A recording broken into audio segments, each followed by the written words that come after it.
La Conversada. Serín, Encontramos de nuevo, Esteban. aquí estamos.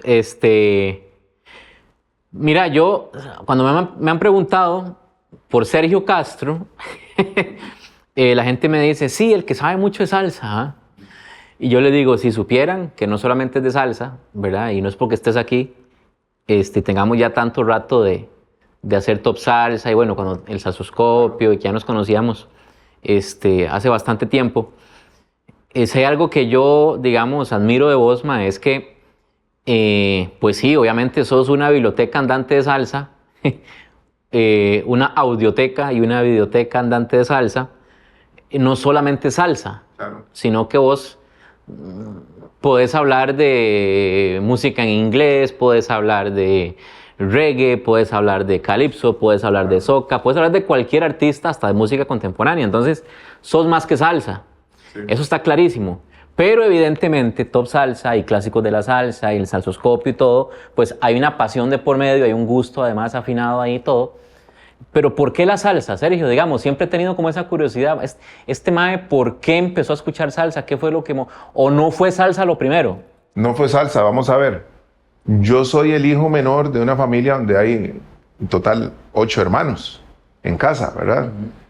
Ahora somos 7, pero en paz descanse mi hermano Alex, tenía la colección de los Beatles y eso era de arriba abajo los Beatles siempre. Tenemos a mi hermana Violeta, que la música de ella iba entre Camilo Sesto, los Bee Gees y todo lo que había ahí en medio, Michael Jackson y demás. Mi hermano Gerardo, que también mucha música en español, mucha música en inglés, y así todos mis hermanos con una pasión por la música que nos heredan nuestros papás. Entonces nosotros toda la vida escuchamos a Julio Jaramillo, a Carlos Gardel, a Lavillos Caracas Boys, a Benny Moré. Teníamos digamos que el panorama musical en mi casa era muy amplio, porque número uno estaban nuestros padres que ya de por sí escuchaban música y sí escuchaban música. Yo recuerdo que mi papá me dio un día a mi hermano y a mí plata para que fuéramos al supermercado a comprarle un long play. Imagínate. ¿Verdad? Ajá. Cuando salió We Are the World, ¿verdad? Aquella campaña para África, entonces, que por cada disco que se comprara, entonces, papi, hágame un favor, vaya, cómprese un disco de esos. Y nos daba la plata y Oscar y yo íbamos al supermercado a comprar ese disco. En los 80s, cuando nosotros éramos adolescentes, lo que estaba muy pegado eran 2 programas de televisión, que lo que traían era la música en inglés principalmente.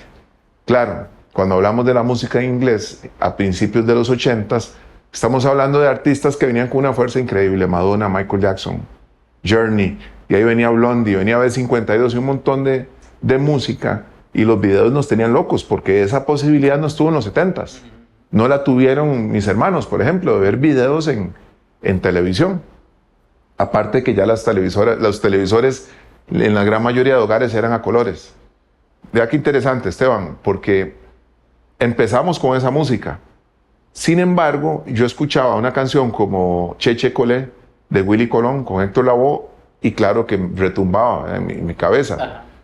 Cuando sale Siembra de Willy Colón y Rubén Blades, mi cuñado, el esposo de mi hermana mayor, estaba en los Juegos Panamericanos en Puerto Rico con la selección de Costa Rica de fútbol. Y él trajo el long play directamente de Puerto Rico. Entonces, Siembra, de la A a la Z, como dice el Gran Combo, lo escuchamos siempre. Era un disco que en cualquier fiesta que armaba. Pero hasta ahí no tenías como esa afición por la salsa. Es más, no sé si cuando oías Cheche Colé, por ejemplo, ¿qué edad tenías ahí? 12 años. ¿Y tenías conciencia que era salsa? No, ni eso. Yo decía, qué Ni bonita sabías la cómo se canción. llamaba. Ni sabía cómo se llamaba el género musical que estaba tocando Willy Colón ahí. Pero te cuadraba. Me gustaba un montón. ¿Qué es lo que pasa? Ya nosotros, con 17 años, mi hermano y yo trabajábamos juntos. Ajá. En San José. Atendíamos una tienda. Y teníamos el radio siempre prendido. Yo escucho radio de toda la vida. Entonces, con esa edad, nosotros sintonizábamos una emisora extinta ya, Radio Sabrosa, en donde estaba el locutor Julio Wager. Ajá. Y Julio Wager tenía un programa que era espectacular, el consultorio de la salsa. Entonces era un señor serio, con una forma pausada de hablar y demás. Y nos traía Recuerdo que en el salsoscopio vos le hiciste un homenaje una vez. Le hicimos un homenaje a Julio Wager, que en paz descanse, sí. Hace mucho. Porque él realmente se merece que muchos salseros hoy en día le agradezcamos que nos haya pues traído tanta La información. inspiración. Estamos hablando de una época, Esteban, en la que no existía, por lo menos al alcance del ciudadano de a pie de la internet, o esa información que llegaba a través de redes, ¿verdad? Como lo tenemos ahora. Entonces el que sabía, sabía. El que trabajaba en la radio comentaba algo que hiciera notar su conocimiento, pues nosotros teníamos que creer. Sí, era una información muy clasificada, no era tan fácil conseguirla.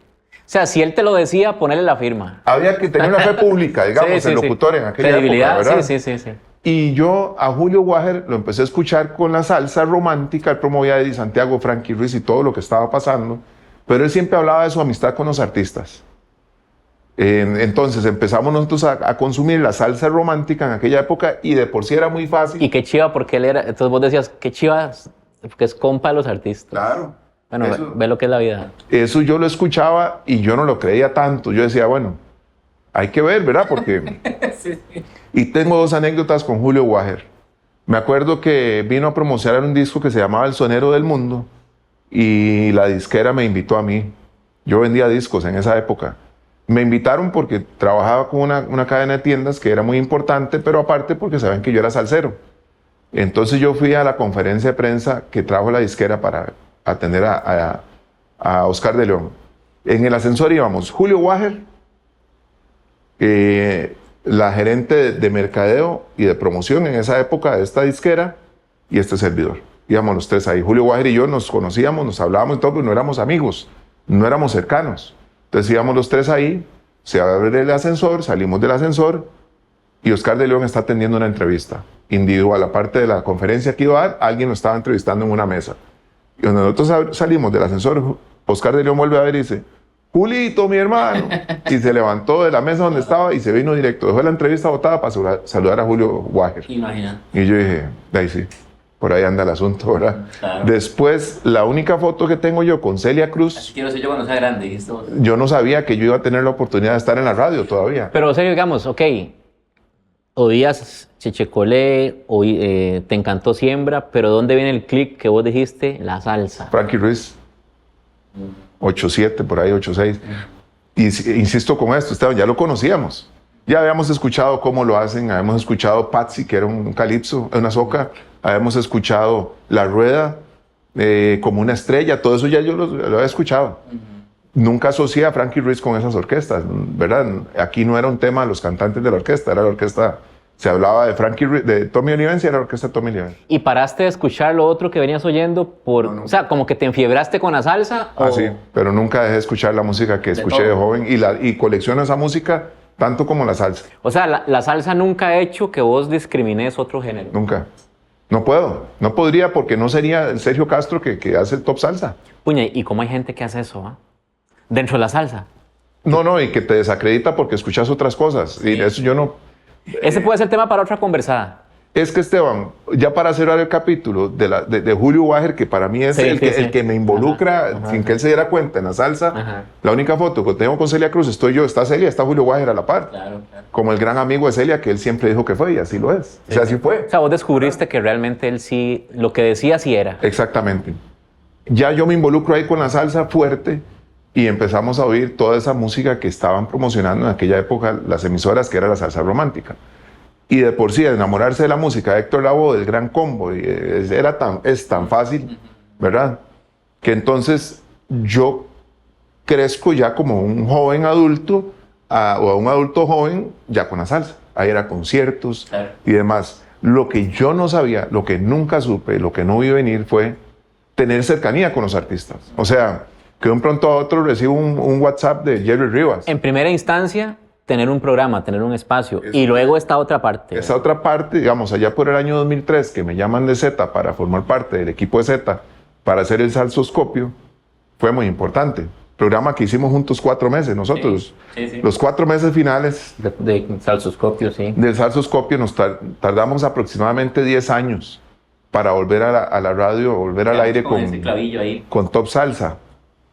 Y ya después una cosa llevó a la otra. Yo cuando me di cuenta estaba recibiendo WhatsApp y enviando WhatsApp a Tony Vega, a Ray Ruiz, a Miki Taveras, a Jerry Rivas, a Charlie Aponte, Pedro Arroyo y un montón de artistas más que yo no lo vi venir definitivamente. Y qué chiva, digamos, como ponerse a pensar eso que Julio Wager despertó, digamos, que vos dijiste, que tuanis, como él es amigo de los artistas. Demasiado tuanis. Hoy, de repente, Sergio, no sabemos si hay alguien ahí, oyente de Top Salsa, de clásicos, que está en ese proceso. Ma, es que yo me acuerdo de un amigo que me topé un día, me dice, es que en serio, nosotros no podíamos creer el día que estabas haciendo el especial del Gran Combo, que dijeras que Jerry Rivas te estaba llamando. Claro, pues. Porque él quería ser parte del especial. Y le digo, y así fue.